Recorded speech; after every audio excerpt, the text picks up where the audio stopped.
Hello everyone and welcome back. For a while I've wanted to do podcast style editorials on different topics in gaming.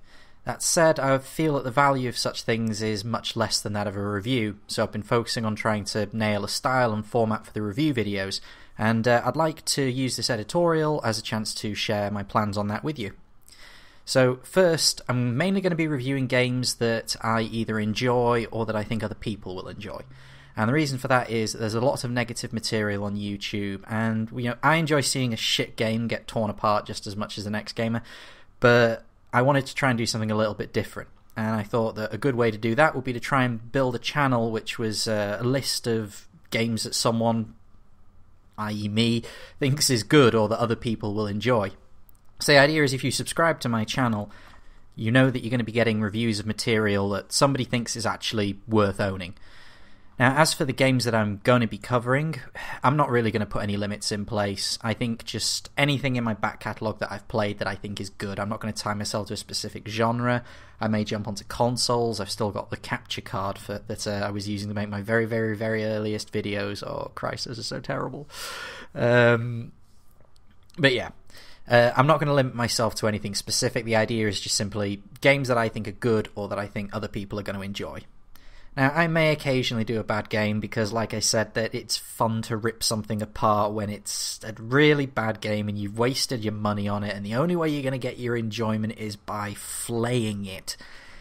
So there may be one or two games that I'm thinking about right now, that could benefit from less skin, but that's not going to be the norm. That's what I'm trying to get across here.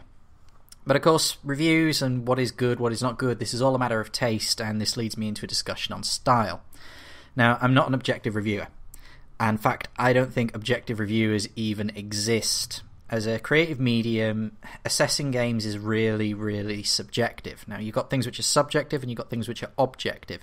Something which is subjective can be perceived in a different way by different people. For example, the colour of a dress. Something which is objective is something that is just factual. You cannot change it. The different people looking at it will see exactly the same thing, such as the actual colour of the dress. Oh, Christ, that's going to date this video, isn't it? Anyway, my point is that while there are things in gaming which are objective, things like graphics quality, there's so much of it that's subjective that when you put the whole experience together, you can have a game which is made up of really crappy parts and just comes together and it's really, really good. Or the opposite happens. Remember Me. If you look at all of the individual parts of Remember Me as a video game, all of it works pretty well. When you put them all together, it just falls flat on its face.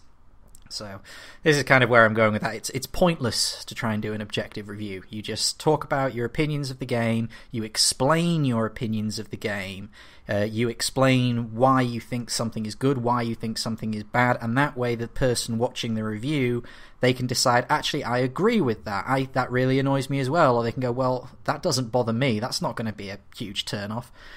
So that's the sort of style I'm going to be going for, quite descriptive, explaining myself, trying to explain the game. And in doing that, hopefully the review is going to be a lot more valuable to people. And of course, you'll learn about my tastes as well, so you'll know that if I do a review of a multiplayer-centric game, odds are the review's not going to be as valuable as another person's review of it. And we'll get onto that in a moment.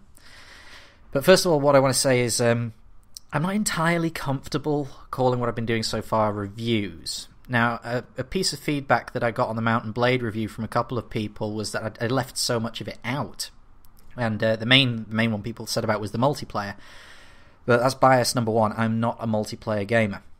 At least not usually. Some games I will play online, but that's like a really sort of as and when thing. So basically, I've never even played multiplayer mode on Mount & Blade. And even if I had, I don't know enough about a multiplayer experience to give it an informative assessment. I could probably say I like it or it's annoying, but I wouldn't be able to explain why. I don't know enough about the experience I don't have the language to convey meanings with words and phrases and ting. And anyway, it means that I don't know if we can really call it a review. To me, a review has to contain a lot of detail. A review really has to go into the game, look at as much of the game as possible, and no review is going to be perfect because reviewers are human beings. You'll get reviewers that will rate certain things higher than others. There'll be features that they really enjoy that a lot of other people don't. And like I said, you can only be objective up to a very, very limited point. But to me then, the important thing is the amount of information that you're getting, the quality of the information you're getting, and the detail that you're getting. Now, I am quite happy with the amount of information that I've been able to convey in these videos. I think that I've managed to get quite a lot across in a very short space of time, a lot of useful information as well, but it's not detailed. To that end, I think I may start calling these videos overviews or something similar, something that kind of acknowledges the fact that this isn't quite as detailed as a full review, or possibly not even close, depending on what you consider to be a full-length review. My schedule goal is to upload a new video on Friday of every week, but so far I've been able to get them up on Thursday, which is good. Ideally, this video will be a review, but there will be more editorials and possibly other projects as well. I don't want to tie myself into doing just one thing and one thing only. I do want to be able to try out different stuff. But by and large, it's going to be reviews or overviews, whatever we call them, of the format that I've mentioned. I'm certainly going to do a second editorial on how I assess a game and what my biases are, so my subscribers can get a much better idea of how I approach games and whether or not the reviews that I make are actually going to be of any use to them. So there's one last thing I should probably mention. Tutorials. They're what have brought most of you here, so I know I've been asked quite often, when are the next tutorials going up? What are you going to be doing next? The thing about the tutorial videos is that they are really, really, really demanding. Teaching is not easy. Even just creating YouTube tutorials, just live streaming and explaining what you're doing, which is basically all they are, doing it well is hard, and I didn't even do it that well, I don't think. I know I can do a lot better than that. I do a lot of presentations and tutorials at work. I have to educate people about financial stuff and their pension, and you've got to teach this to people who have no background in finance, so I know I can do better than those tutorials. But to do that, I really, really need to get to grips with those games. I've got to know what I'm doing, I've got to know what I'm saying, why I'm saying it, and you've got to be in a very specific frame of mind where you're able to just break everything that you're doing down into the smallest components of a process and then tick it off one by one as you explain what you're doing. It's not easy. But I do enjoy doing them. And I very, very much enjoy the feedback that I've got from those. It's most days there's usually someone who's left a nice comment on one of those videos. So thank you all for that. That support is hugely appreciated.